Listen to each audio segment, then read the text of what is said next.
Good afternoon. All right, so let's get started. Okay.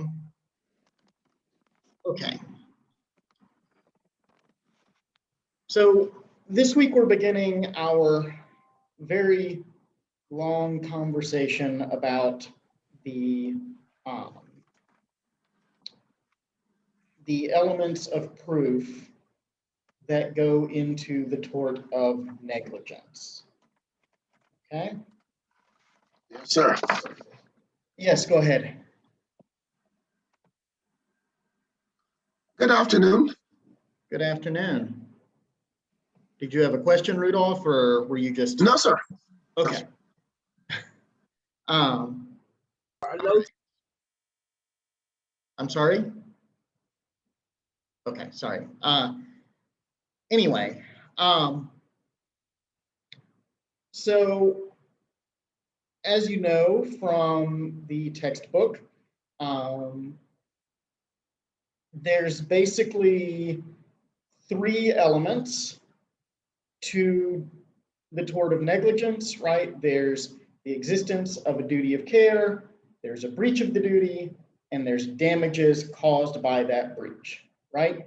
And then there's the issue of causation and remoteness that are ways that we limit the scope of the duty of care, and we're going to talk about those in more detail in a couple of weeks. But that first element, the first element is whether a duty of care is owed at all.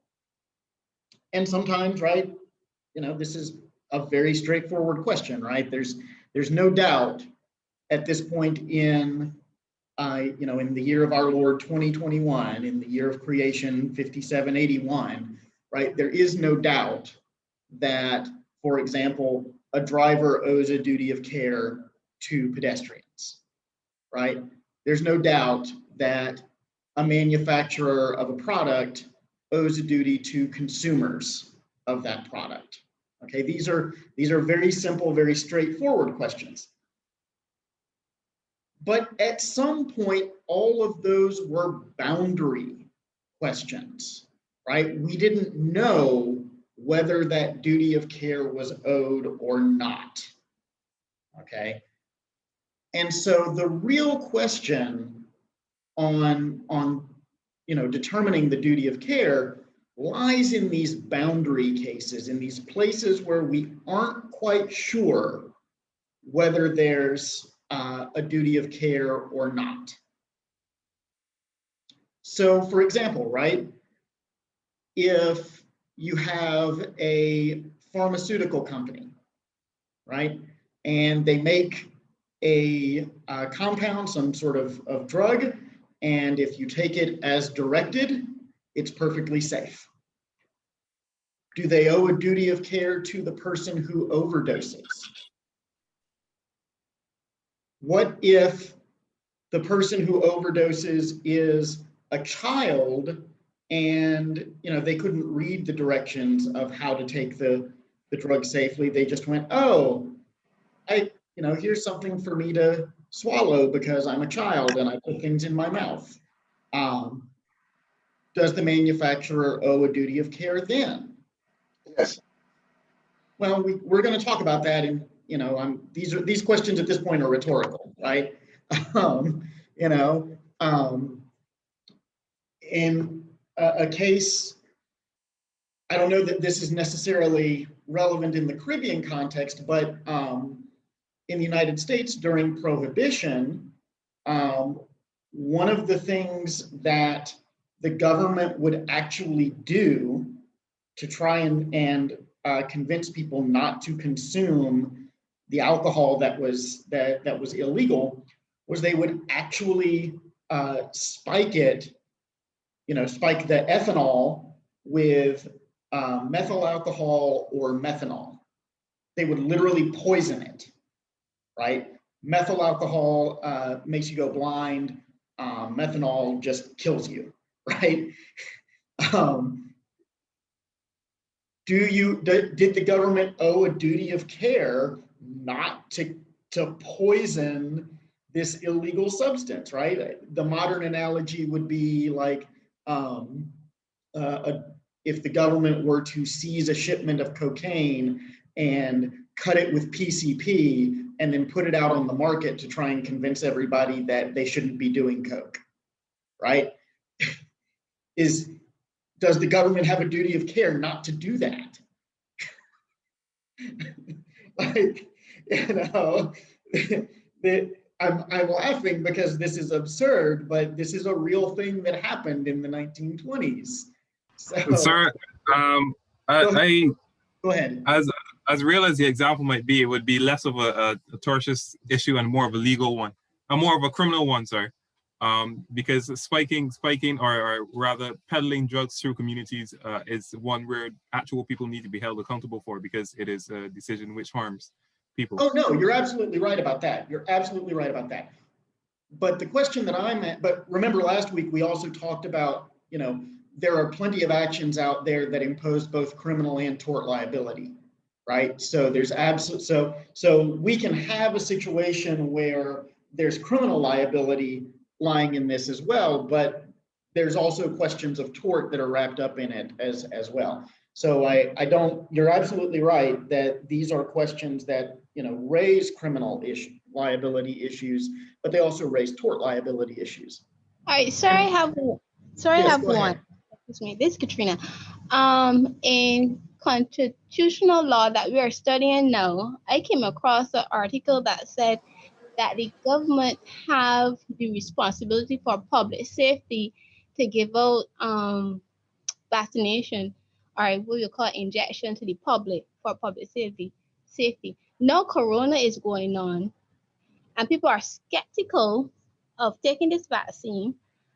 If people get sick or die or anything where the government is giving it out for, the government have a responsibility for public safety to give it out.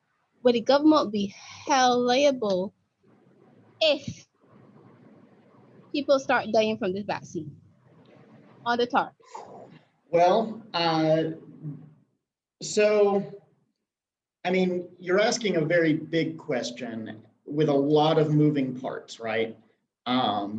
There are some things related to causation and remoteness that are also going to come into play with that particular question. So setting those aside, right? Let's ask the question instead, what is the duty of the government in in meeting this public safety obligation, right? What's the duty of care? The duty of care is obviously to take reasonable steps to ensure that the vaccine is safe, right? And so, let's put a little pin in this for just a minute, sort of expand on what we mean when we talk about the duty of care, so that we can, and then we can come back and we can apply what we've learned to this question of the vaccine and figure out, sort of what the scope of the duty of care in that circumstance might look like. So does that sound like a plan to you? Yes, sir. Okay. So let's talk about how the test for determining whether a duty of care arises has evolved over time, right? We go back, pre-notice pleading, where the forms of action matter a great deal to that time period. And what we find is that it's actually very difficult to generate a duty of care because the forms of action are so confining, right? The writ of trespass and the writ of trespass on the case are very limited in terms of what they allow. But in 1932, we have the Donahue case that says, now wait a second, there actually has to be a process for determining that a duty of care has arisen. And the court in Donahue says that, it encompasses this neighbor rule. And they say that, your neighbor is the one that you have a duty not to harm. And that's defined as, your neighbor is those whom you could reasonably foresee as being affected by your actions. Okay, so that's the original sort of common law test for the duty of care. It's just a reasonable foreseeability test, right? Who's going to be affected when I behave negligently in whatever way that I've done? Okay, so that test is used by the courts for a while, and let me double check the date. Let me double check it. I want to make sure it's right. It's 1977. Yeah. In 1977, we see the development of the Ann's test. The Ann's test is, the courts seem to be saying some things that suggest that they don't like it, but it's not entirely clear that it's changed all that much. But the Ann's test says, okay, we have this foreseeability issue, but on top of that, right, there's also room for the court to ask the question of whether there are any policy considerations that would limit the scope of a foreseeable harm. Okay, so what we mean by that,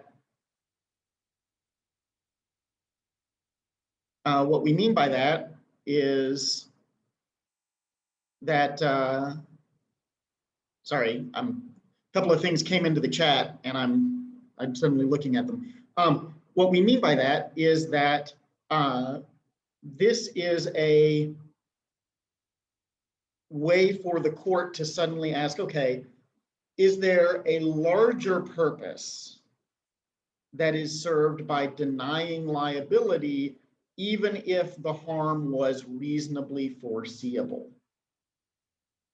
Okay, so the common law test says, yes, we're going to impose this harm, and says, whoa, that's opening the door way too widely. We need to give the courts room to ask if there's a cost-benefit analysis that is being missed here.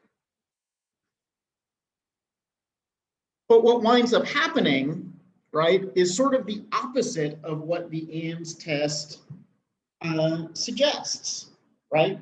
Instead of policy considerations being a way to limit the scope of reasonable foreseeability, judges start using policy to justify the imposition of duties of care well beyond what would, under the common law, be considered reasonably foreseeable. Right? They say that these are duties that are intended to, sort of protect the public and protect, innocent users of products or innocent participants in the world, right, who are not responsible. And so those duties of care suddenly become very expansive. And what starts to happen is that the insurance companies, who, let's just sort of be real honest, right? Insurers are the primary payer of tort judgments, right? It's relatively rare for a tortfeasor in the 20th or the 21st century to pay their own judgment. Either they have insurance or they go bankrupt. The insurers stop being willing to write policies, right? Suddenly it becomes much more difficult, much more expensive to obtain an insurance policy that covers certain forms of of activity. Most specifically, things like, commercial shipping insurance and, those sorts of things. And so then the courts sort of pull it back. And they say, no, wait, we're gonna dial this back a little bit, and instead of saying that it's just reasonable foreseeability and then what does policy call for, we're going to impose three things that all have to be in existence for the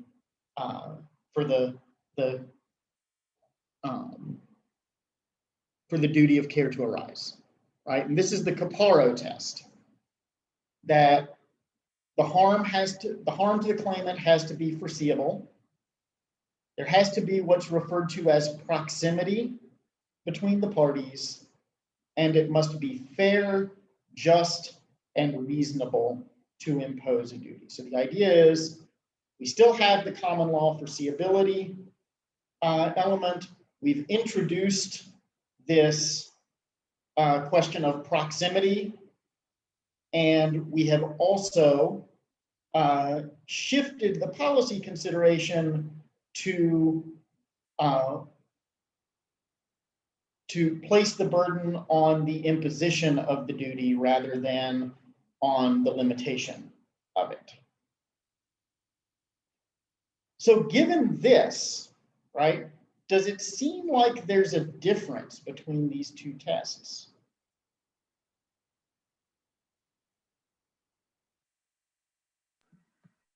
Yes. Okay, what's the difference? Well, for one, in the Capari case, it says that one of the things when we look at these components, that it must be fair, it must be just, and it must be reasonable. So it's not just that there's an imposition of these three things, but that it must be fair, it must be just, and it must be reasonable. When you're going to impose these on a person, as far as that duty is concerned. Sure. Whereas before, the fairness, the justness, and the reasonability, but the reasonability was there, but it was not necessarily being fair or just. It just looked at was it reasonable, and yes, even in the Donahue Stevenson case, say it was reasonable. What a reasonable man would expect, and so for me, I think in the Capari case, that's the difference. But isn't it also possible and in fact quite likely that a judge using the ANDS test would have drawn on the question of fairness and justness and reasonableness in order to determine whether policy considerations dictate that the duty be imposed or not? Do we think that the policy prong of the ANDS test is just another way to say fair, just, and reasonable? Or do we think that there's a difference here?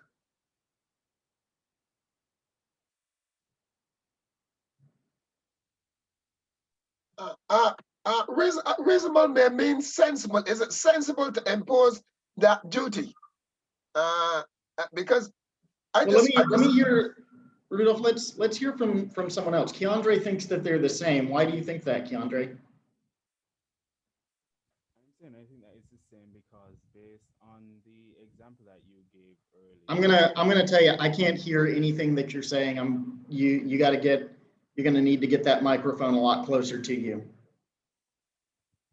Okay, so I was saying that based on the example that you gave earlier, my understanding is that if someone does something that, let's say, harms one person, but it is for the benefit of, let's say, a larger group of people, then that is taken into consideration. So for me, it is almost the same as the third part that the Caparo test or whatever the name is added. So it sounds to me like you're saying that the cost benefit analysis generates a similar, that is the same for both. Is that what you're saying?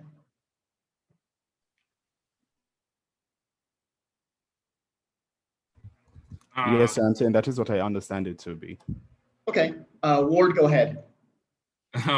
My understanding from between the test laid down in Donahue and the proximity test is that it's different in the sense that proximity means how close you are, which is the whole nature of the word proximity. But with the Donahue case, it related back to not only foreseeability, but necessarily foreseeability of your actions and how it could affect another person, but you don't have to be in close proximity to that person. For the proximity test now, you have to be.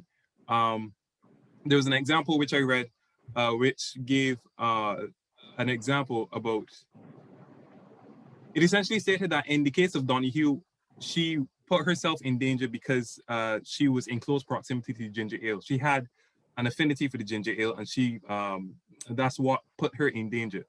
It was the company, the manufacturer's negligence that led to her, led to the snail being in the bottom of the, inside of the can, but it does not mean that they're responsible for her drinking the beer in the first place, if you understand what I'm saying. So that was the difference that I got from the proximity test compared to the one laid down in Donahue. I could be wrong, but this is just what I'm seeing so far. Well,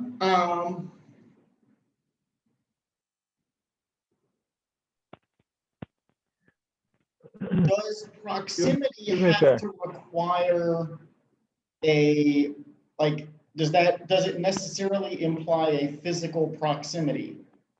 So can Yes, it does. I'm sorry? From what I'm understanding, it does. So as I understand it, your position would be that if I set up a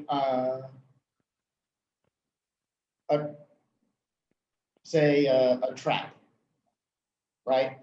And when you opened the door to your apartment, it set off the trap, and half a mile away, a sniper rifle was fired and killed you. Would that be sufficiently close? And that is a good question. So let me just clarify, because I'm seeing some comments inside of chat, but so I feel the need to clarify that there is an ambiguity when it comes to the term proximity and whether it was physical or whether it was legal. And I was going on the stance with physical. That was my understanding of it. It seems to point in that direction. So if you have a different view, then that's completely fine. Well, I think that the legal concept of proximity certainly encompasses physicality, right? Certainly, you know, if you can reach out and touch someone, then they are legally proximate to you, and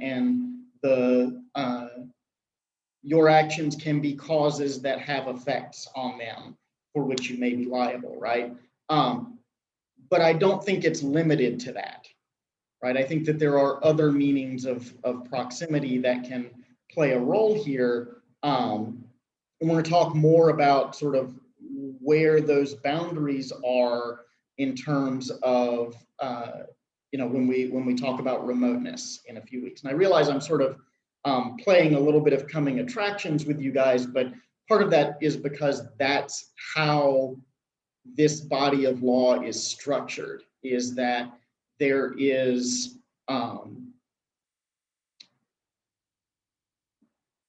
there's this sort of fuzzy area where there's a duty, but breaching the duty doesn't cause any subsequent harm, or it's remote enough that we regard the chain of causation as broken, right? So these are, so it can be difficult to sort of disentangle what are things that are related to the duty of care versus what are the things that are related to the ways in which we limit the applicability of the duty of care. So this isn't necessarily the most obvious distinctions, right? I don't want you to think that I don't want you to think there are clear lines here. Okay, and I think if there's nothing else that you take away from this class, it's the notion that torts is real fuzzy. I think that's a helpful thing for you to take. Okay, so we have these two tests, right? The Caparo test and the ANDS test. It's not entirely clear what the difference between them is.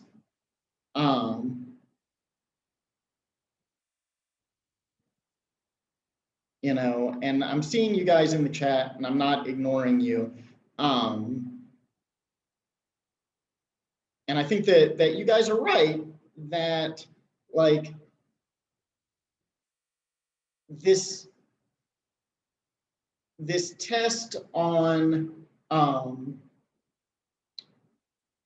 you know, in ANDS, this test in Caparo, right? They're both sort of imposing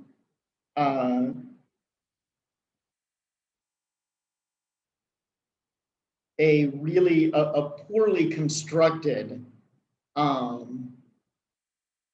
way of analysis, right? So these are situations where the courts have taken a question whose answer they don't like, right? The questions are, you know, the common law test of reasonable foreseeability is giving a lot of room for liability that they don't like. And so rather than engage in sort of explicit policy making, the courts have obfuscated, right? They've said, let's make this unclear so that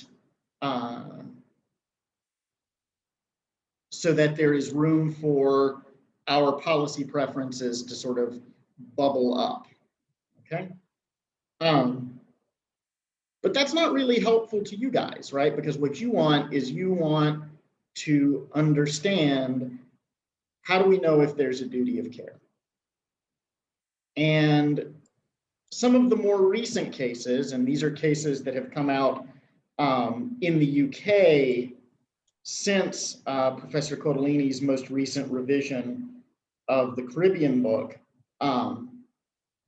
So they are in the Elliott and Quinn, and they're mentioned in the worksheet, but they're not in Professor Cotellini's book.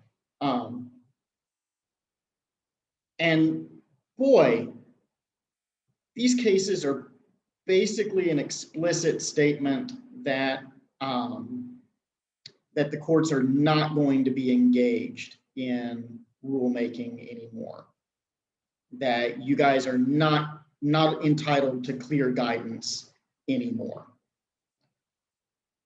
Because this is the Robinson case and the Poole Borough Council case, where the judges said that the creation of a new duty of care should be fact-driven and based on analogy to existing precedents. So it should be fact-driven and based on analogy to existing precedents. And Robinson even goes so far, I can't believe this. I could not believe this when I read this.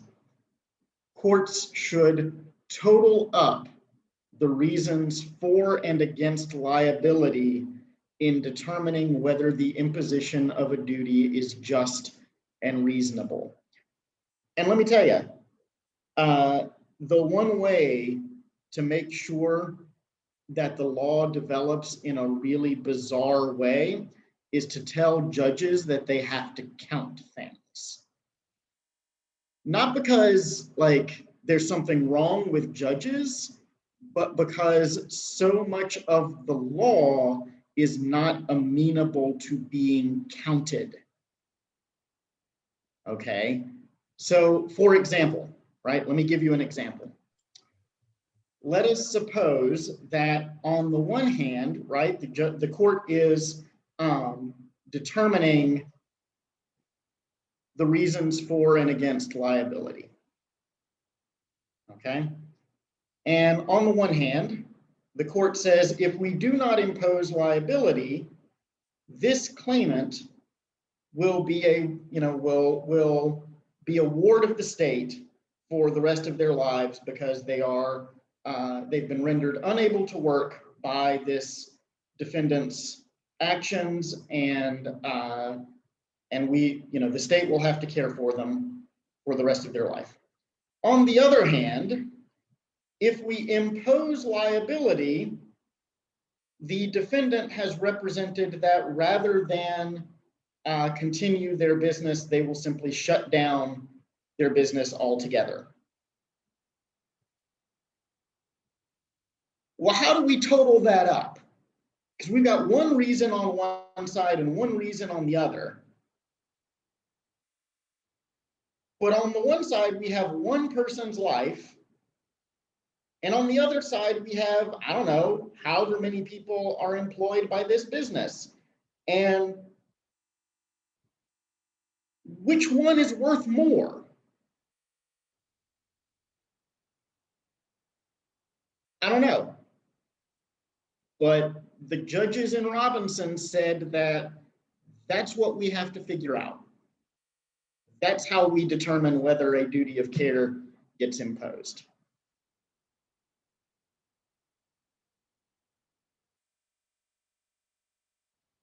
What do you guys think? I mean, is there a way to get out of this particular dilemma? Lenrick, go ahead. No, sir, I was just observing that it is really policy. It's really based on policy. The back to what you were querying at the outset, the third leg was fair, just, and reasonableness. And what I can see coming forth is the court securing or providing for policy. That's what I'm seeing coming forth. You realize that cases like Robinson and cases like the case Robinson and Mark Rich and company, they're all surrounding some policy directive that was used then to govern or to establish a duty. So I think the court was just securing that aspect of it, because at some point in time, these are things that are going to come into play, the policy aspect. So the court needed to either structure a way that they could establish a duty through policy. And I think this is what is coming forth in these decisions. I don't know if I'm clear. Yeah, I think that's absolutely right. I think that, and I think that this is a really important lesson, is that when we, and I mean law professors, lawyers, judges, when we tell you that policy doesn't, that judges don't make policy, that the law and the facts determine case outcomes, that is only true to the extent that it's true. That sentence didn't end the way I wanted it to. But what I mean by that is that where the law is hard, right? Where we aren't sure what the answer is, judges absolutely engage in policymaking in that space.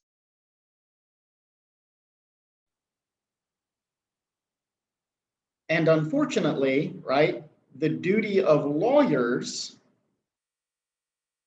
at least lawyers who argue cases at high courts, right, is to deal with cases that overwhelmingly fall into that uncertain space.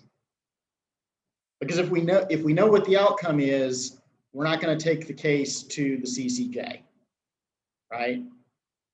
We're gonna settle it, or we're gonna get a judgment, and there's not going to be room to argue that it should come out the other way. Okay.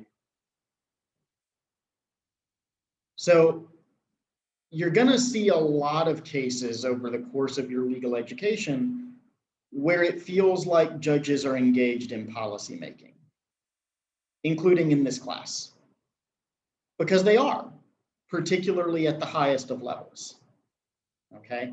And I think this Robinson case, I think the Poole Borough Council case, I think the Mark Rich case that Linrick mentions, right? I think that those are really good examples of judges engaging in policymaking because the case falls into this space where it's not entirely clear, right? And specifically, there's a couple of specific types of duties of care that have developed out of policy considerations, right? And the worksheet talks about these in some detail. The textbook does not in the same way, right? But there are references to the duty to prevent psychiatric injury, which is basically just, it does require the actual injury. It's not enough to just go, oh, I'm upset. But it doesn't require any proof of physical harm, right? Andisha, you had your hand raised. Was that just did you just bump the button by accident, or? Sorry, it was a mistake. Okay, not a problem. I saw it and I wanted to make sure that there wasn't something that you needed. Okay, and the other major area of the duty that has arisen out of policy explicitly out of policymaking relates to the negligent provision of services, the negligent provision of advice, places where all of the losses are economic, right? So these are, the financial advisor who gives you a bad stock tip,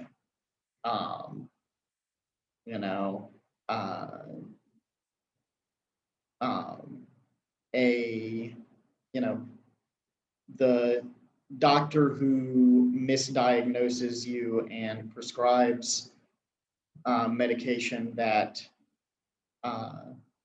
depresses you and doesn't solve your medical issue, right? So these are the kinds of things that that give rise to the economic loss. Legal malpractice is a form of this type of tort, right? The duty of care that we as lawyers owe to our clients. Okay. Now, are your clients likely to sue you? I don't know. It's very difficult to win a legal malpractice case in the places where I practiced, but it might be easier here. I don't know. But it's absolutely something that's out there, right? So what questions do we have about, the duty of care, right? So we're going to apply all of this to the state's duty to provide vaccinations on the in the current plague, right? So let's think about that. Let's think about what is the scope of the duty of care? Okay. What cases might be analogous to this?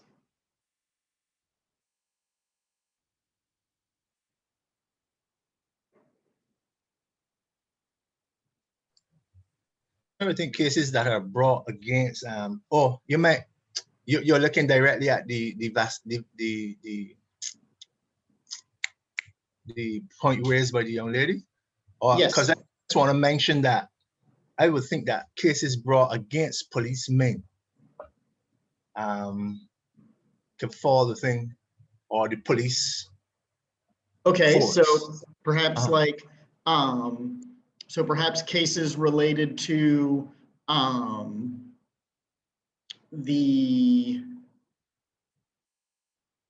what cases related to maybe a wrongful arrest Wrongful arrest, or excessive force. excessive. That's it. Yeah, excessive force.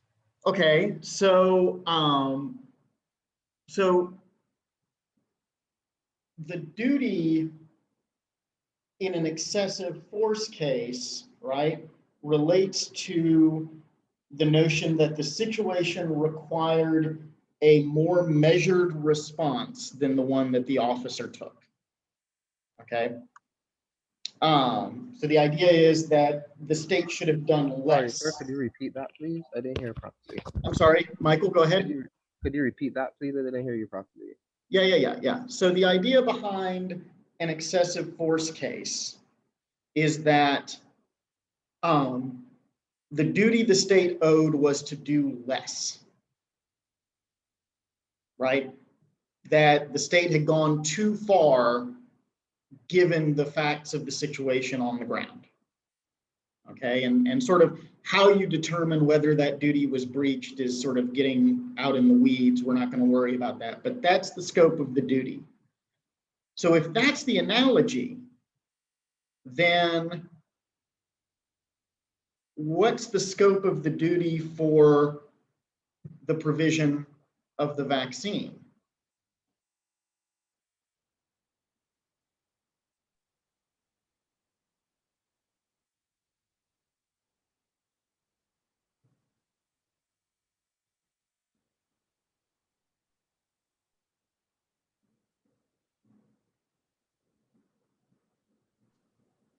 My concern with that would be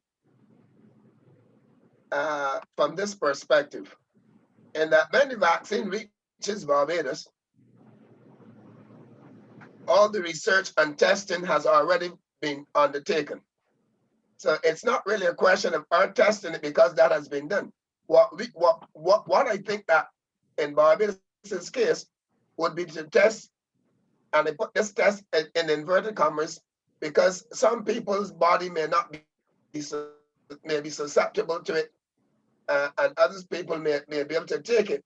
So from that perspective, but for me to place a duty on the government, so to speak, to ensure that no harm is really caused by the taking of a vaccine, I think that, again, that scope is limited because they can only go so far in terms of being able to actually give you the vaccine, but the testing to see whether the vaccine is good or bad would already have been done by the persons, like, for example, Pfizer, who makes vaccines in the United States, and those who make them in Canada and the United Kingdom. So I would disagree somewhat okay, George. with parts of what Rudolph said. I understand your reasoning about testing and so on. But specifically, I'm just going to use Barbados because this is where I am. The same way the drug service in Barbados has a responsibility before introducing certain prescription drugs. So it's just not any and every drug that is manufactured by a pharmaceutical company doesn't, that in and of itself doesn't give it the standing to be listed on our drug formulary. So I think the government still has, I mean, there are many vaccines, right? So the government still has a role to play in selecting a supplier, making sure that there's appropriate, transportation. Some of them have to be kept at, certain temperatures to remain effective.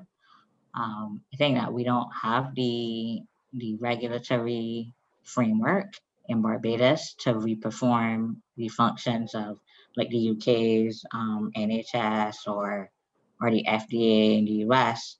And so we may have to place some reliance somewhere. But I mean, there's Chinese vaccines, there's Russian vaccines, Cuban vaccines, AstraZeneca, Pfizer. So there is still a role for the government to play with respect to the sourcing and the procurement. And just because you paid for a vaccine does not mean that you'll get, get what you paid for. So there may still need to be some kind of testing because people got fake masks and all kind of fake PPE. We've seen that happen. So there's still a role for them to play. But I'll just leave it there. So what I kind of agree with duty you. would they Sorry, but impose? I want to. Let's hear from Sally Ann. Go ahead. I was just saying that I agree totally with Miss Carter because only a few nights ago, PAHO was basically appealing to regional governments to pay attention to the type of vaccine they're going to get, who they're going to get it from, and to be very careful with the decision that they're making in terms of provide the type of vaccine that they provide to the people and certain steps that they need to consider before they do that. Right. There's a couple of sources that have come from, companies that are in places where there's a strong regulatory state and a significant, dedication to transparency, right? The Pfizer vaccine, the Moderna, the AstraZeneca, and to a lesser extent, although it just entered the phase 3 trials, the Johnson & Johnson vaccine, right? So all of those are coming from systems where there's a lot of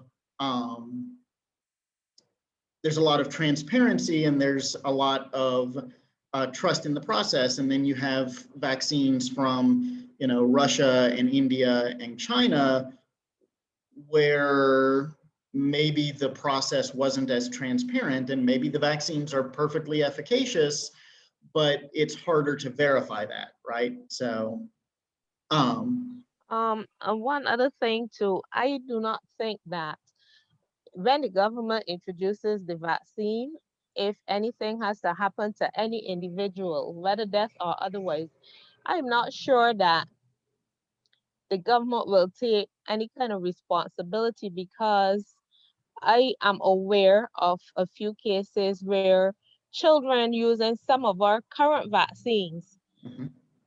would have developed medical situations after they would have received a particular vaccine, but basically nothing, the government wasn't blamed or nothing had been done in regards to that. So I don't see the government being held responsible or accountable per se if such a thing is to occur from this vaccine.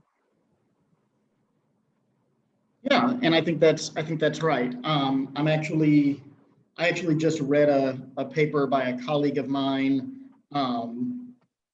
in Louisiana that sort of speaks to some of these issues. It's not published yet, but I will ask her if I can distribute it to you guys. I think it might interest some of you. Anyway, yeah, I think that's absolutely right. Okay, so Sir, we are out of time. One question. And this is the question. Like, if we were to take, let's say, using the principle in Daniel versus Stevenson and the Caparo Industries case, I can understand we are looking at formulating the extent of the duty. But when we're looking at the other case where there's a policy, again, the courts aren't going to go against a certain policy line in the government. So I see it as that person having a greater issue in determining a duty owed and one breach. If we use the Donahue versus Stevenson's case, than to refer to policy, because long we go along policy lines, you're gonna have issues because you don't normally find courts again and certain institutions going against the policy grain.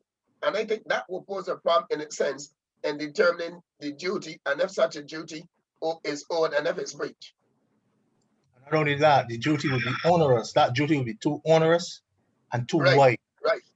Right. Those are legitimate things for, those are things that courts consider. I think that,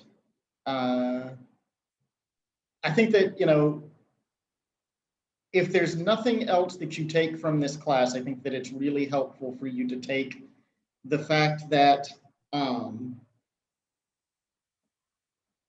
most of the time, courts are engaged in, particularly high courts, particularly collegial courts, are involved in policymaking, that they're not necessarily involved in, sort of a bureaucratic application of neutral principles, right? They are actually determining the values and they're engaged in an expression of power. So Yeah, I think, for example, sir, I don't know if you were here that long. It is not easy for a person to sue the Light and Power. Let's say, for example, if the electricity goes off and you have 50 people in the neighborhood and then it gets spoiled, it's not easy for you to bring a case against the Light and Power, again, because of certain policy set down. So even though you would say, well, because of their negligence or whatever, it caused you a meet, they turn off the electricity in your face and they spoil your meeting in your fridge. You can't just go and say tomorrow, the 50 people can't just go and say, let me go and sue Light and Power, because it's going to be difficult.